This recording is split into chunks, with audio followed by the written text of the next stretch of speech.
The next speaker that we have here, I literally stalked him, didn't I? It took me a while to get him out here. He came all the way out from California.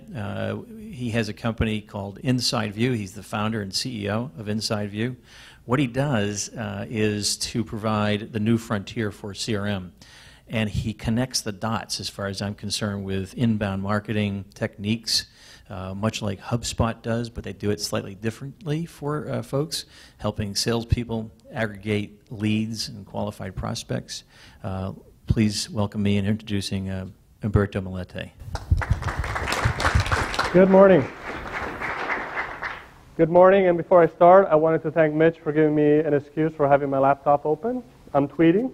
Sorry, I'm tweeting. I got my laptop open. I like that one. And Dharmesh is going to make my slides look like his slides are done by marketing and my slides are done by sales. And you'll see soon why. I don't have the pretty pictures. And I'm here to really talk about selling and how you sell, which is why I took the stage before I was introduced. You know, when you're in selling, you can't wait for things to come to you. Sometimes you have to go get things. How many people have a sales role or sales leadership role? Raise your hand. Excellent. So I'm talking to all of you. And I'm talking to all of you about what's it like to buy in the new world, but more importantly, what's it like to be a seller in the new world and what's changed. So what do prospects want? We have about 500 customers that use our application. They're all in sales. It's all salespeople. So I get to hear a lot about their perception of what customers want. And they tell me that customers want receive information that's relevant to them at the right time. So the days of cold calling, I think, are either dead or are dying soon. The ability to reach somebody at their desk and have them pick up the phone or send an email that's a generic outreach email and have a response are going to continue to decrease. I am overwhelmed by emails. I'm overwhelmed by Twitter. I'm overwhelmed by all the social media that's going on. If I pick up my phone, it's absolutely a mistake on my part. Maybe I think I'm home. I don't even pick up my phone at home anymore. So your ability to reach me as a seller is only going to be if you have something to say that's relevant to me. So I, as a buyer, I'm interested in relevant information at the time that I'm interested. You want to have something that's great for me a year from now, I don't want to talk to you now. I want to talk to you a year from now. Or a year ago, I don't want to talk to you now. I want to talk to you a year ago. You missed your opportunity. So that's what customers want.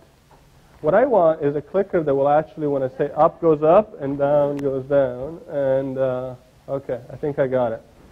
I just have to hold it like this upside down. It'll work.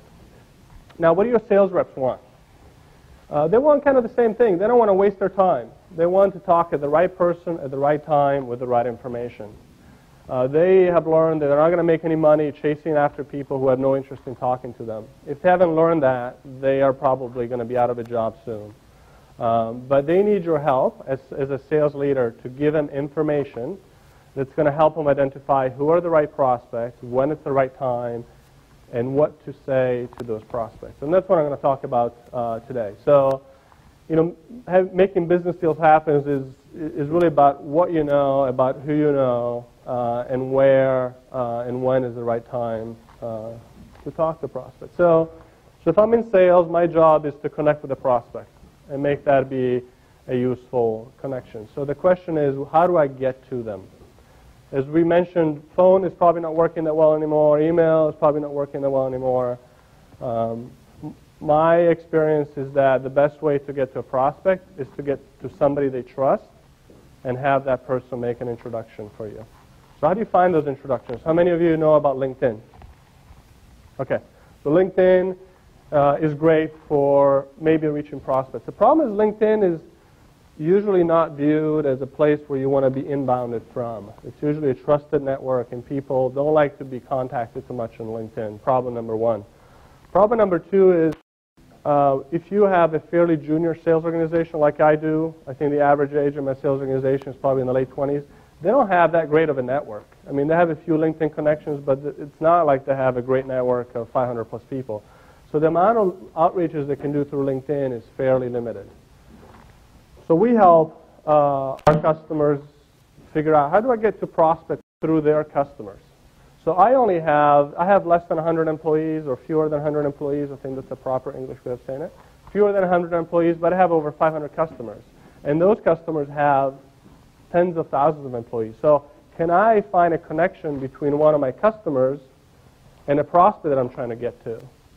Maybe they worked together at a previous job. Maybe one of my customers went to a prospect site and now is a target customer. How do I leverage those type of connections? We call these implicit connections. So they're not visible through your social network, but they're just as powerful. Can I find connections through my previous employment? People I used to work with before. Maybe I'm not connected to them through LinkedIn, but you know, can I reach out that way? I feel staticky. Hopefully I won't get a shock. Take me to 911, please. The other one is coworkers. Are there any people working at my company who know somebody at that company I'm trying to reach out to? So these are all the type of connections that we discover for sales organizations, again, with the goal of making the sales rep more effective by bypassing the traditional call outbound and really looking for people who can refer them into a prospect.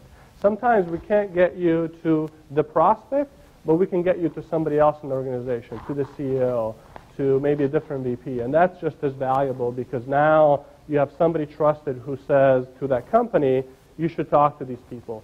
And that, in our experience, completely changes the perspective.